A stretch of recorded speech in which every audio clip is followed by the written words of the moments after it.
यानी 12 तारीख रब्बुल अव्वल को फिर के दीन वक्त सब सादिक सैयद कौनैन अहमद मुस्तफ़ा मोहम्मद मुस्तफ़ा सल्लल्लाहु अलैहि वसल्लम ने हाज़र ज़हवा ज़लल से दौलत सराई इकबाल में हुज़्र अज़लल फरमाया सुबहानाल्लाह व बिहम्दिही। তাহলে এই রবিউল আউয়াল মাসেই তিনি এসেছেন। আকায়নান্দার বিশ্বনবী মুহাম্মদ রাসূলুল্লাহ সাল্লাল্লাহু আলাইহি ওয়াসাল্লামের দাদার নাম আব্দুল মুত্তালিব। কি নাম? আব্দুল মুত্তালিব তার দাদার নাম। আব্দুল মুত্তালিব ছিল তার এলাকার সর্দার, সেই এলাকার মানুষদের সর্দার ছিল আব্দুল মুত্তালিব। জমজম কূপের মুখটা বন্ধ হয়ে গেছে, পানি আর বাহির হয় না। এলাকার লোকজন আব্দুল মুত্তালিবকে বলে, মুত্তালিব আপনি আমাদের সর্দার, জমজম কূপের মুখটা বন্ধ হয়ে গেছে, আল্লাহর কাছে চান যেন এই জমজম কূপের মুখটা আবার চালু হয়ে যায়। সুবহানাল্লাহ ওয়া বিহামদিহি। জমজম কূপের মুখটা আবার যেন চালু হয়ে যায়। একদিন দুপুর বেলা যে সময় মানুষজন সবাই বাসায় চলে গেছে, নিজে ফিরে গেছে, আর বাইরে কোনো মানুষজন নাই, সেদিন আব্দুল মুত্তালিব খানায়ে কাবার গিলাপটা ধরে আকাশের উপর মাথাটা করে চিৎকার করে ডাক দিয়ে বলে, প্রভু বহুদিন হয়ে গেল ঘূর্ণিঝড় আর জলোচ্ছ্বাসের কারণে জমজম কূপের মুখটা বন্ধ হয়ে গেছে গো প্রভু। প্রভু আপনি যদি এই জমজম কূপের মুখটা আবার চালু করে দেন তো আমার 10টা ছেলে আছে, 10টা ছেলের মধ্যে একটা ছেলেকে নিয়ে আসে আমি খানায়ে কাবার বারান্দায় নিজ হাতে আমি কুরবানি করে দিব। সুবহানাল্লাহ। মান্নত কি করলেন? জমজম কূপের মুখ চালু হয়ে গেলে 10টা ছেলের মধ্যে একটা ছেলেকে খানায়ে কাবায় এসে নিজ হাতে তিনি কুরবানি করে দিবেন। সাথে সাথে জুস মারিয়া জমজম কূপের মুখটা আবার চালু হয়ে গেল। অনেক দিন হয়ে গেল কিন্তু আব্দুল মুত্তালিব আর মান্নত পুরা করতেছে না, অনেক দিন হয়ে গেল। হঠাৎ করে স্বপ্নে দেখলেন আব্দুল মুত্তালিব মান্নত যে করেছিলে মান্নত পুরা করো। পরের দিন সকালবেলা ছেলেদেরকে ডাক দিলেন, ছেলেদেরকে বলতেছে আমি এই জমজম কূপের মুখটা চালু করার ব্যাপারে একবার আল্লাহর কাছে মান্নত করেছিলাম যে আমার 10টা ছেলে আছে, একটা ছেলেকে আমি খানায়ে কাবায় নিয়ে এসে নিজ হাতে আমি কুরবানি করে দিব। ছেলেগুলো এই কথা শুনে বাবার কথা আর কেউ রাজি হয় না, একের পর এক ছেলে আব্বাস বলতেছে, আব্বা আপনি আমার নাম বলছিলেন, আমারে কুরবানি করে দিবেন। আব্দুল মুত্তালিব বলতেছে, না রে আব্বাস তোরে আমি ডাকে নাই। আবুল আহাব বলতেছে, আব্বা আমারে নাই দিবেন নাকি? আব্দুল মুত্তালিব বলতেছে, বাবা আমি কারো নাম নেই, কিন্তু নিয়ত করেছে তোমাদের যে কোনো 10 ভাইয়ে এক ভাইকে আমি কুরবানি করে দিয়ে আমি আমার মান্নত পুরা করব। সব ছেলে চলে গেল। এই সমস্ত এলাকার ইহুদি পণ্ডিতদেরকে ডাক দিল। ইহুদি পণ্ডিতেরা আসিয়া বলল যে আপনার 10টা ছেলের ভিতরে ওই ছেলেটাকে আপনি কুরবানি করে দেন, যে ছেলেটা আপনার ছোট্ট আব্দুল্লাহ, সে তো আর না বলতে পারবে না, ছোট্ট মানুষ, আর না 4 বছরের ছেলে। 4 বছরের ছেলের কুরবানি দিলে না বলতে পারবে? আব্দুল মুত্তালিব 10টা ছেলের মধ্যে আপনি আব্দুল্লাহকে কুরবানি করে দেন।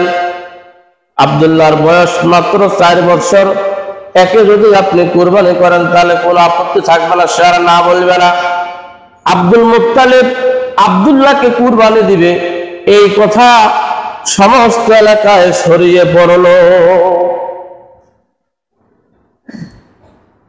খানায়ে কাবার বাম দিকে 100 যুবক তরবারি নিয়ে দাঁড়াইছে, খোলা তরবারি নিয়ে। খানায়ে কাবার বাম দিকে 100 যুবতী খোলা তরবারি নিয়ে দাঁড়াইছে আর বলতেছে, আব্দুল মুত্তালিব তোমার 10টা ছেলে আছে, 9টা ছেলেকে তুমি কুরবানি দিয়ে দাও, কারো কোনো পরোয়া হবে না, কারো কোনো বাধা হবে না। রে আব্দুল মুত্তালিব কিন্তু আব্দুল্লাহরে আমরা কুরবানি দিতে দিব না। আব্দুল্লাহরে যদি তুমি কুরবানি দাও মক্কায় আগুন জ্বলবে, কিন্তু আব্দুল্লাহর কুরবানি হবে না। সুবহানাল্লাহ, সুবহানাল্লাহ। 200 যুবতীর পার্শ্বে অনেক বাণিজ্য কাফেলার বণিকেরাও সেখানে এসেছে, তারাও তরবারি খাড়া করেছে, আব্দুল্লাহরে কুরবানি দিবে না। বাণিজ্য কাফেলার সদস্যরা বলে, আমরা যেদিন আব্দুল্লাহর মুখ দেখে ব্যবসা বাণিজ্য করার জন্য যাই গো, সেই দিন অধিক পরিমাণে লাভ আর মুনাফা হতো। সুবহানাল্লাহ। আব্দুল্লাহর মুখ যদি আমরা যখন দেখি ব্যবসায় লাভ হতো, আমরা খানা দানায় তৃপ্তি পাইতাম, সারাদিন অন্তরের মধ্যে একটা পরিতৃপ্তি লাভ করতো। সুতরাং আব্দুল্লাহকে আমরা কুরবানি দিতে দিব না। এইবার আব্দুল মুত্তালিব বেসামালে পড়ে গেলেন, আব্দুল্লাহর কুরবানি হবে না, তো মান্নত পুরা করবে কিভাবে? একটা বিপদে পড়লেন না, মান্নতটা তো পুরা করার লাগবে। কথা বুঝতেছেন আপনারা আমার? এবার ইহুদি পণ্ডিতদেরকে ডাক দিল, আবারও পণ্ডিতেরা কি বলতেছো তোমরা? সবাই বাধা করে, আব্দুল্লাহরে কুরবানি দিতে দেওয়া যাবে না, সবাই বাধা করে। এবার ইহুদি পণ্ডিতেরা বুদ্ধি দিল, 100 জায়গায় 10টা করে উটের নাম লিখো 100 জায়গায়, আর আব্দুল্লাহর নাম 100 জায়গায় লেখা হবে। এরপরে লটারি টানা হবে, লটারিতে যদি 100 বার আব্দুল্লাহর নাম আসে তাহলে আব্দুল্লাহ কুরবানি হয়ে যাবে, আর যদি লটারিতে আব্দুল্লাহর নাম না আসে তাহলে উট কুরবানি হবে। এরপরে দেখা যাবে কি হবে, আমরা একটা পরামর্শ করব। এবার লটারি টান দেওয়া হলো, প্রথমবারে আসলে আব্দুল্লাহর নাম, দ্বিতীয়বারে আসলে আব্দুল্লাহর নাম, তৃতীয়বারে আসলে আব্দুল্লাহর নাম। 99 বার আব্দুল্লাহর নাম আসে। কয়বার? যুবতীরা বলতেছে, আব্দুল্লাহ 112 নয়, আব্দুল মুত্তালিব 112 নয়, 1000 বার নয়, 1,00,000 বার নয়, কোটি কোটি বার যদি আব্দুল্লাহর নাম আসে রে, আমরা আব্দুল্লাহকে কুরবানি দিতে দিব না। 99 বার আব্দুল্লাহর নাম। কয়বার? 100 বারের সময় এবার নাম এসেছে উটের নাম। 100 উট কুরবানি হবে। 100 উট? বারবার টান দেওয়া হয় 100 বারের পরে, আব্দুল্লাহর নাম আর আসে না, শুধু বারবার উটের নাম আসে। 100 উট কুরবানি দিয়ে আব্দুল মুত্তালিব তার মান্নত পুরা করে দিল। সুবহানাল্লাহ, সুবহানাল্লাহ। আব্দুল্লাহ কুরবানি হলো না। আব্দুল্লাহর বাবা আব্দুল মুত্তালিব ব্যবসা বাণিজ্য করেন আব্দুল ওয়াহাব জহরির সঙ্গে মদিনায়, আর আব্দুল্লাহর বাড়ি হলো মক্কায়। আব্দুল ওয়াহাবের সঙ্গে মদিনায় ব্যবসা বাণিজ্য করেন। সেখানে এই মদিনায় নওফলের বাড়ি, তাওরাত জুব্বুর ইনজিল পড়নেওয়ালা খুব একজন পণ্ডিত নওফল, নওফলের বাড়ি আবার সেখানে।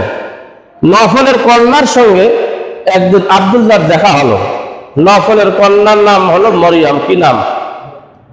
আব্দুল্লাহর চেহারা কিতাবে এসেছে, রাসূলের জীবনী, রাসূলের অ্যালবামের মধ্যে এসেছে। আব্দুল্লাহর চেহারা এত সুন্দর ছিল, মরিয়ম বলছেন, আমার জীবদ্দশায় আমি আব্দুল্লাহর মতো সুন্দর কোন পুরুষ দেখি নাই। আব্দুল্লাহ এত সুন্দর ছিল। আব্দুল্লাহকে প্রস্তাব দিতেছে এবার নওফলের কন্যা মরিয়ম, যে আব্দুল্লাহ, যদি সুযোগ সুবিধা হয় তোমার বাবাকে একবার আমার কথা বলিও, আমাকে তোমার বাবার পুত্রবধূ, তার মানে তোমার বধূ হতে চাই আমি। এই কথাটা তোমার বাবাকে প্রস্তাব জানিয়ে যদি সম্ভব হয়। মরিয়ম বলে, কিন্তু আব্দুল্লাহ আর এটা মাথায় নেয়টাই না। মরিয়ম বলে, আব্দুল্লাহ এটা আর মাথায় নেয়টাই না। কিছুদিন পরে আব্দুল্লাহর সঙ্গে আব্দুল মুত্তালিবের সঙ্গে দেখা হলো। আব্দুল ওয়াহাব জহরির দোস্ত, খবর কি? ব্যবসা বাণিজ্যের কথা। আরে ফেরো তোমার ব্যবসা বাণিজ্য। আব্দুল্লাহরে তো আমি বিয়ে দিতে চাই না। চতুর্দিক থেকে সংবাদ আসে যে আব্দুল্লাহরে বিয়ে দেওয়ার জন্য কন্যার বাবারা শুধু আমাকে ঘিরে ধরে, দস্ততা ঠিক আছে, তোমার তো একটা মেয়ে আছে, আমি নাম খুবই সুন্দরী, আমার ছেলের সঙ্গে তোমার মেয়ের খুব মানাবে। আগে অবশ্য আব্দুল ওয়াহাব জোহরি নিজেই প্রস্তাব দিয়েছিল, তাহলে আর দেরি করার কি আছে, বিয়ে হয়ে যাবে। সাথে সাথে বিয়ে হয়ে গেল। পুত্রবধূ আমেনাকে নিয়ে আসলো আব্দুল মুত্তালিব, আর আব্দুল্লাহকে দুইজনকে নিয়ে আসলো। আব্দুল্লাহ কাকে? আব্দুল্লাহ এবং আমেনাকে নিয়ে আসলো বাসায়। হঠাৎ কিছুদিন পরে নফলের বাড়ির এলাকায় আব্দুল্লাহ চলে গেলেন। ছাদের উপরে মরিয়ম দাঁড়িয়ে দেখতেছে, ওই যে আব্দুল্লাহ এসেছে। দৌড়ি এসে আব্দুল্লাহকে ডাক দিল, আব্দুল্লাহ তোমার সঙ্গে কিছু কথা আছে। আব্দুল্লাহকে ডাক দিল, মাথা থেকে পা পর্যন্ত দেখলো। আব্দুল্লাহ অন্যান্য দিন আব্দুল্লাহ বলতেছে, মরিয়ম অন্য দিনের বিষয় হলো একরকম, আজকের বিষয় হলো আরেক রকম, তুমি আমাকে এভাবে দেখতেছে কেন? মরিয়ম বলতেছে, আব্দুল্লাহ তোমার চেহারা প্রমাণ করে দিয়েছে যে তোমার বিয়ে হয়েছে, সত্যি গোপন করো না, তুমি বলো তো তোমার বিয়ে হয়ে গেছে নাকি? আব্দুল্লাহ বলতেছে, হ্যাঁ আমার বিয়ে হয়ে গেছে। মরিয়ম বলতেছে, রে আব্দুল্লাহ, যেদিন তোমার বাবা আব্দুল মুত্তালিব খানায়ে কাবায় নিজ হাতে কুরবানি করতে চেয়েছিল 10টি ছেলের মধ্যে একটা ছেলেকে, তোমার নাম যখন এসেছিল খানায়ে কাবার ডান দিকে 100 যুবতী আর খানায়ে কাবার বাম দিকে 100 যুবতী, 200 যুবতীর নেতৃত্ব আমি দিয়েছিলাম রে আব্দুল্লাহ। বাবা তাওরাত জুব্বুর ইনজিল কিতাব পরে টেবিলে রেখে দেয়, আর গভীর রজনীতে আমি তাওরাত জুব্বুর ইনজিল কিতাব পরে দেখি, তাওরাত জুব্বুর ইনজিল কিতাব পরে আমি দেখি মুহাম্মদী নূরের যে বর্ণনা রয়েছে, আব্দুল্লাহ রে তোমার কপালে আমি মুহাম্মদী নূরের চিহ্ন দেখা পাই। সুবহানাল্লাহ বিহামদিহি। আব্দুল্লাহ, যেদিন আমি তোমাকে সর্বপ্রথম দেখেছি তাওরাত জুব্বুর ইনজিল কিতাব অনুযায়ী আমি বুঝতে পেরেছি আব্দুল্লাহ তোমার কপালের নূর মুহাম্মদের নূরের সঙ্গে মিল আছে। আমার বড় আশা ছিল রে আব্দুল্লাহ, তোমাকে বিয়ে করে তোমার বধূ হয়ে আখিরি পয়গম্বরের মা জননী আমি হব। সুবহানাল্লাহ। হ্যাঁ রে আব্দুল্লাহ, তোমার সঙ্গে যখন আমার বিয়ে হলো না, তাহলে ভালোবাসার লাভ কি হবে রে আব্দুল্লাহ? খানায়ে কাবার কসম, তাওরাত জুব্বুর ইনজিলের কসম, আব্দুল্লাহ আর জীবন আমি সংসার করার চিন্তা মাথায় রাখবো না, আমি আর কোনোদিন বিয়ে শাদী করব না। যারে যারে আব্দুল্লাহ মদিনার আব্দুল ওয়াহাব জহরির কন্যা আমিনার সঙ্গে সংসার করে চিরসুখী হয়ে যা। সুবহানাল্লাহ বিহামদিহি। দোয়া দিয়ে দিল, যা আমার যখন সৌভাগ্য হলো না তোমার সঙ্গে বিয়েতে বসার, তো আমিনার সঙ্গে তোমার বিয়ে হয়ে গেছে, আমি দোয়া করে দিলাম, যাও তুমি চিরসুখী হয়ে যাও। সুবহানাল্লাহ বললেন না? বর্তমান সমাজের মেয়ে লোক এরকম দোয়া করবে? যাই হোক, সে কথা অনেক ইতিহাস, 2.5-3 ঘন্টাও শেষ হবে না। এই রাসূলের জীবন বৃত্তান্ত, রাসূল পৃথিবীতে কি আসলে অনেক কথা হয়ে গেছে। বিয়ের কিছুদিন পরে হামেলা হয়ে গেল, আমেনা হামেলা। সুবহানাল্লাহ বললেন না? হামেলা শব্দের অর্থ হলো গর্ভবতী। আমেনা গর্ভবতী হয়ে গেলেন।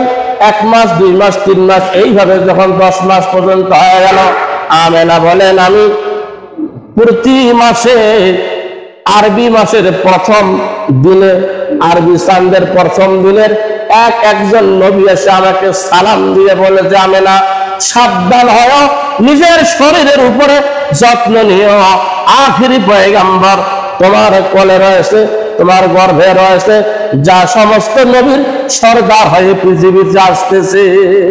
সুবহানাল্লাহ বিহামদিহি।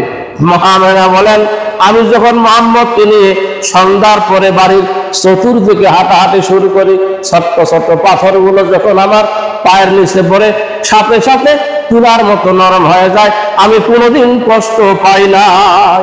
মা আমেনা বলেন, যখন আমি বাড়ির বাইরে হাঁটাহাঁটি করি, হঠাৎ করে দেখি উপরের দিকে এক ঝাঁক পাখি, একটা পাখি বাকি পাখিগুলোকে বলতেছে, পাখিরা রে আমেনার বাড়ির কামরার মাথার উপর দিয়ে উড়াল দিও না, আমেনার কোলে মরুর দলাল আকায় নান্দার বিশ্ব নবী রয়েছে, বেয়াদবি হবে, আমেনার বাড়ির কামরার উপরে তোমরা উড়াল দিও না। সুবহানাল্লাহ বিহামদিহি। মা আমেনা বলেন একটা গাছের নিকট যখন আমি তাকাই, গাছ থেকে একটা আওয়াজ চলে আসলো, হাজার সালাম আমেনারে, তোমার পেটে সন্তান রয়েছে, নিরে ফিরে যাও, নিজের উপরে যত্নশীল হও। সুবহানাল্লাহ। মা আমেনা বলেন আমি যখন বালতি নিয়ে পানি নিতে যাই, কুয়ার দিকে কে যেন একটা সাফা মারওয়ার থেকে আওয়াজ দিয়ে বলে, জিবরাইল যারে যা, আমার মা আমেনা এসেছে, কূপের পার্শ্বে বালতি ভরিয়া পানি নিতে তার কষ্ট হবে, 20 হাত 30 হাত নিচে বালতি ফেলাইয়া পানি নিচে তার কষ্ট হবে, পানির নিচে তুমি হাত লাগাইয়া দিয়া পানিটাকে আগলা করিয়া কূপের উপরে তুমি নিয়ে আসো, আমার যেন পানি নিতে কষ্ট না হয়।